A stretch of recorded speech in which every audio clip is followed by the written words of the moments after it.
let's just do a quick catch up. Well, when I do start, let's make more wholesome cheese. I'll have a photo house. The original. So yeah, just done by me, and you'll see last time it was done by me. Some of it, we have seen it does melt. It's such a weird melt. I'm sure there'll be no problems at all.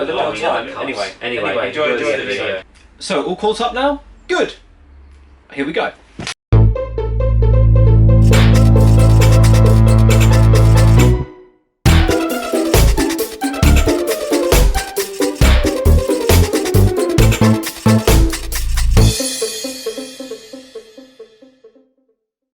Hello there, welcome to whatever part we're on. It is currently -1 or something. It's a bit chilly in here, not gonna lie, it's a little bit chilly. I'm a little bit cold. Touching cold metal as well is not pleasant. What do I plan to do in this video? I don't know, we'll see. Until I get too cold and then come back here another day. So I've repaired the downpipe. All the holes have been repaired now. Gave it a quick lick of paint as well, just to thing, and I also polished this up to a high sheen on one side, so the side you can see. The other side is full of patch holes, but we won't show you that because that doesn't look very nice. But yeah, you won't really see it anyway, so it's fine on the bike. But yeah, one side looks really nice. This heat shield is a little bit cream crackered. I'm going to try and get it to mount. If it doesn't want to mount or stay in place, then I won't use it, but it would just be nice to have on authentic heat shielding shroud. Just don't know, unless we use a nice big metal zip tie around the top. Yes, I think we'll use that, a nice big metal zip tie. There we are. Oh, didn't sound healthy. Oh, that's fine. It's fine. Oh, it's not fine. It's not fine. That is so weak, that heat shield. I just kind of cracked it a bit. When I mean a bit, I mean a lot. Wow.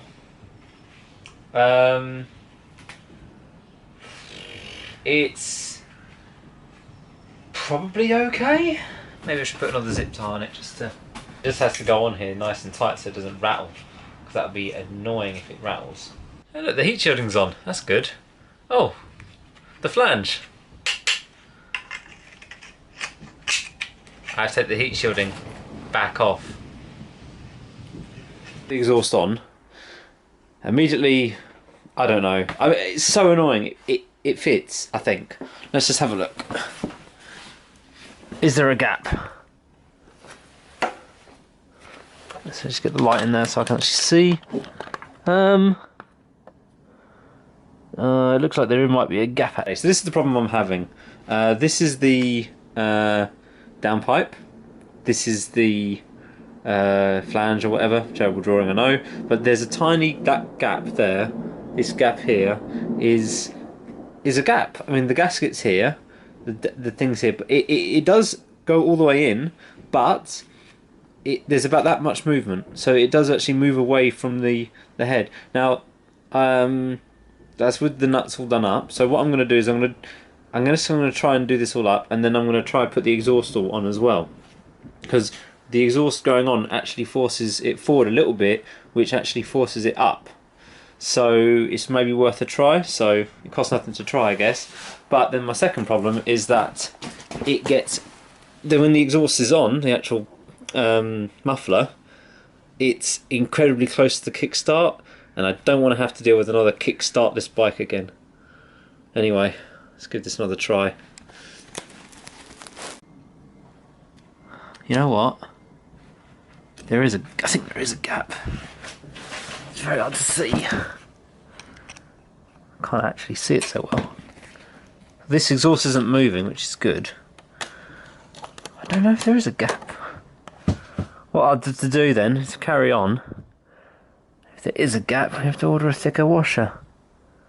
But it looks like to me that the exhaust... Oh, okay, I see what's happened. The gasket is right up against... It's probably millimetre. The problem is a millimetre gap on the exhaust. Still a millimetre gap on the exhaust. Is there a gap there? Is there a gap? Oh yeah, there is a gap. You can see it move. I'll put the screwdriver in then. Oh, it's such a tiny gap. Right, so here's the kickstart. I've just put it on and look at the exhaust. The clearance, right, it clears the exhaust by I don't know, what's that, like microns. Okay, it doesn't clear the exhaust, but it does. It just about scrape. Like the clearance on that is it grazes the exhaust, but not. I can't believe how I really didn't think that would fit. I just didn't think that would fit. Right, I was working on a black bike. Right, so as the exhaust is on, I'll try to get this carburetor sorted out. So what we want to do, ideally, I want to take this carburetor off if this nut wants to come off, but see what happens. If not, then it's not going to come off. But I'll try to get this manifold off, and then flip it to meet up with the airbox, or try to anyway. But I don't know if that's going to come off so easily, because that is pretty solid. Either way, this needs to come off or something, because I can't put an airbox on this side. It needs to go on the other side. I'm making some progress anyway. So I got the manifold off. That was actually surprisingly difficult. I had to take the carburetor off, get the manifold off. But of course nothing fits properly, of course, with this build. As the where's it gone?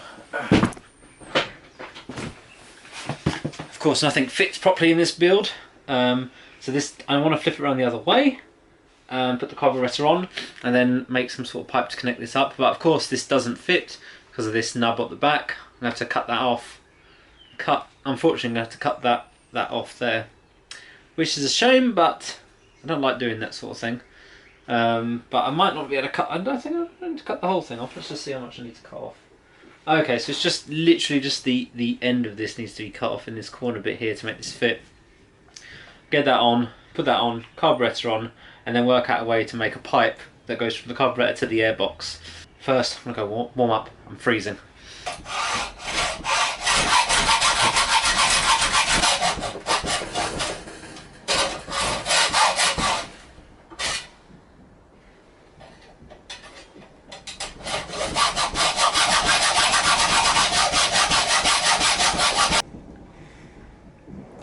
Cut the nub off. That should fit on the engine.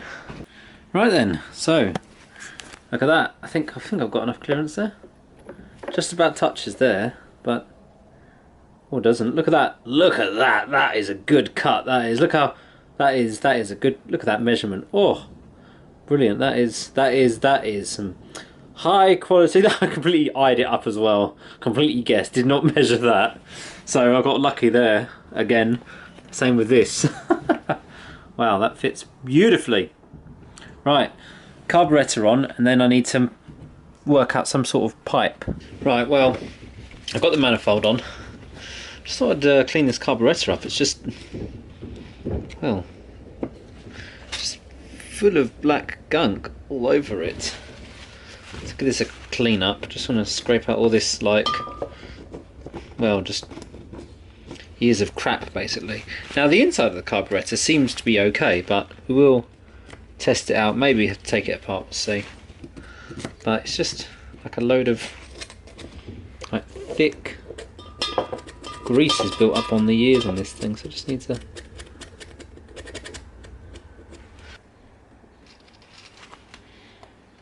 can't even get some of these cables off. I daren't actually, because I think the rubber's not going to go back on. Some more light on the subject. Just want to get rid of all this black stuff because it's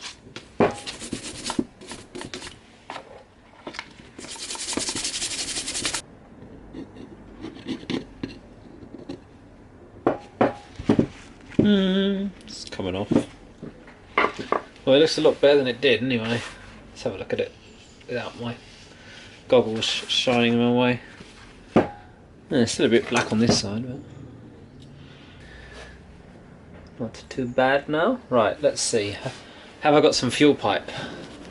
I've just been experimenting with how it feeds.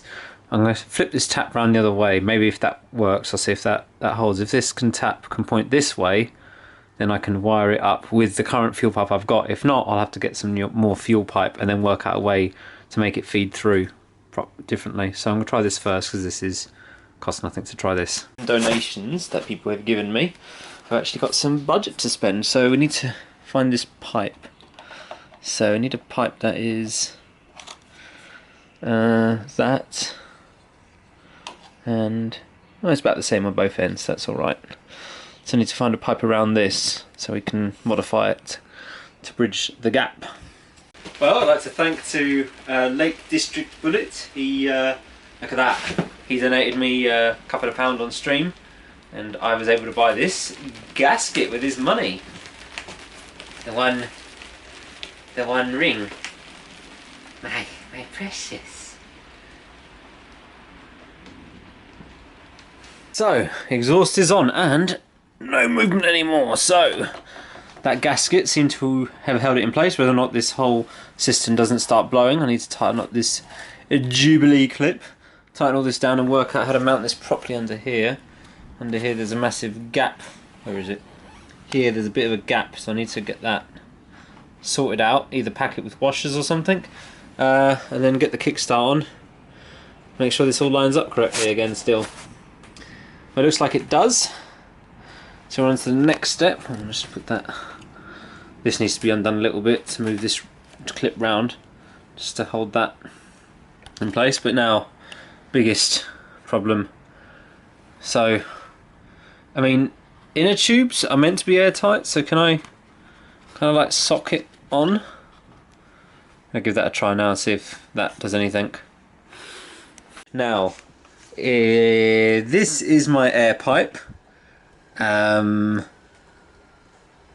with 2 zip ties. Here's the fuel line.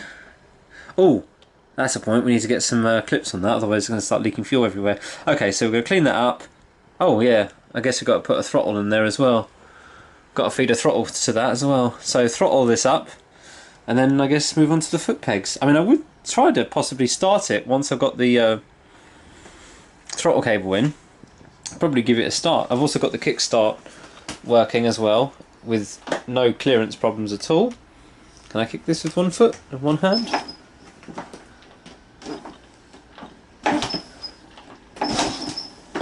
It sounds like it could probably start, I reckon. So, yes. This might not fit.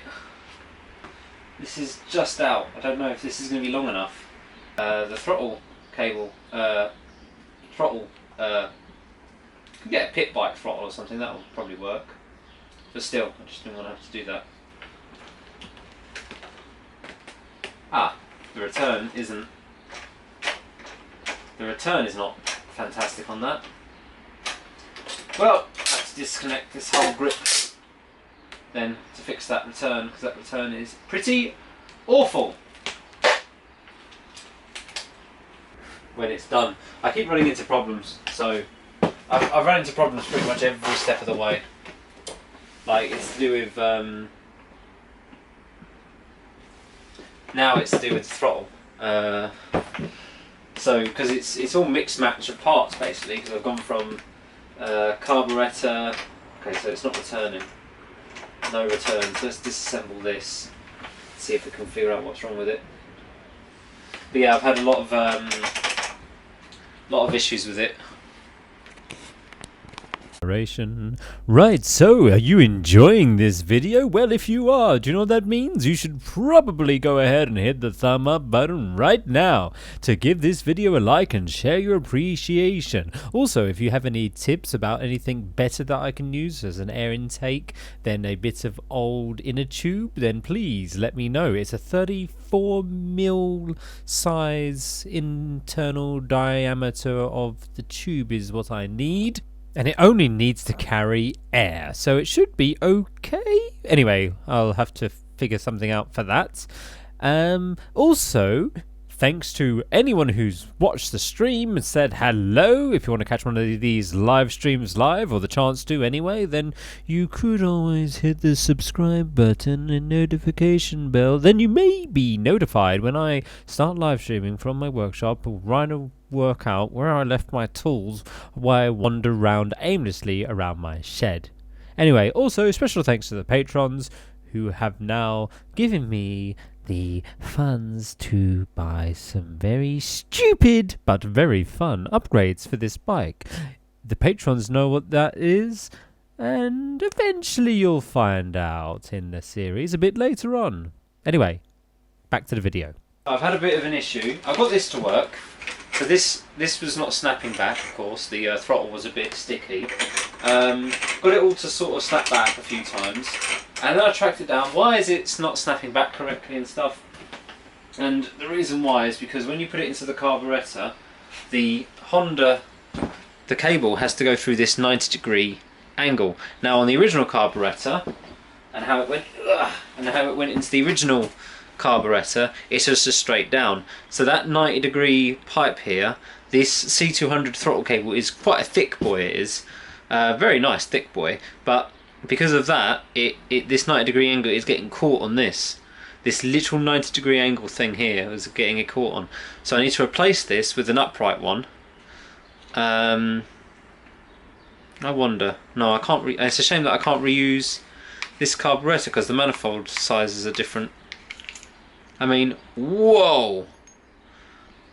That is a thick, chunky boy carb. This carb is some serious weight. This is heavier. This is an original C200 carburettor, and it is heavy compared to the C90 one, which is also genuine, but still, that is some serious weight, serious metal, serious quality on that, I think, as well. Right, so that little nub I've cut off. I've got a couple of these things, so I thought let's just cut off and see what happens. Cut off, I've cleaned it up, removed all the little bits of metal shards and stuff, and now I'm just thinking put the cable in there and then make a new sort of like rubberized stopper to stop it maybe, or something. I'm not sure what to do. I'm guessing it's to stop water ingress, possibly. So, yeah, see how it goes. So, after several bits of investigation, I pulled the throttle cable out. There's a few issues. I think this throttle cable is too long, so I'm going to take one of my cubs and take the cable off that and see if it fits. And this cable needed replacing anyway. It's got full of splits and stuff anyway. So, I mean, look, it's going anyway, so I'm not too fussed really. So I pulled it out. I'm going to change it to a C90 one, see if there's any difference. But yeah, it was getting hung up, and I think it was getting hung up on these catches. Every now and then it was getting hung up, and I don't like cruise control on any of my bikes, especially when they're 60 years old and the brakes are what the things are. So anyway, thanks for watching. Thanks to all the people who popped in on the stream, and don't know if you can see anyone there. Well, yeah, you can. And yeah, I'll catch you in the next, hopefully the next video. I will be fixing the throttle cable, and then it will be time to test start it and see if it, well, wants to start on a test, because at the moment it's playing up. So if I can get this tested to make sure it all starts, then that'd be good. So yeah, don't forget to hit whatever, and if you want to see these notifications, hit a notification if you want to see these live, broadcasted live from the workshop. You can see me struggle and sweat and blood, sweat and tears. Anyway, that's all. Thanks for watching. Ciao.